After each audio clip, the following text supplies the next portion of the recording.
నటసింహం నందమూరి బాలకృష్ణ ఇప్పుడు full form లో ఉన్నాడు. నేటి తరం సీనియర్ హీరోలే కాదు, యంగ్ హీరోలకు కూడా మించిన రీతిలో వరుస బ్లాక్ బస్టర్స్ సొంతం చేసుకుంటున్నాడు.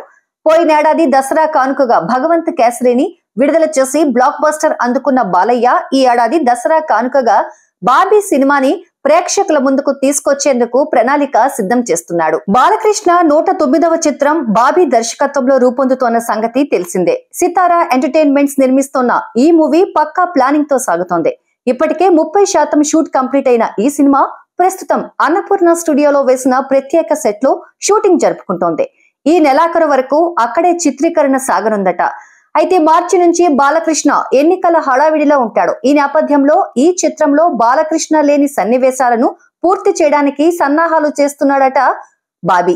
ఎన్నికల తర్వాత బాలయ్యతో సీన్స్ ను పూర్తి చేసి పోస్ట్ ప్రొడక్షన్ కార్యక్రమాలకు కాస్త ఎక్కువ సమయం తీసుకొని ఈ ఏడాది దసరా బరిలో ఈ చిత్రాన్ని విడుదల చేసే ఆలోచనలో ఉందంట టీం. మొత్తం మీద గతేడాది సంక్రాంతి దసరా బరిలో బ్లాక్ బస్టర్స్ అందుకున్న బాలయ్య ఈసారి మాత్రం దసరా టు దసరా అంటూ కొత్త సినిమా కోసం ఏడాది సమయం తీసుకోబోతున్నాడు.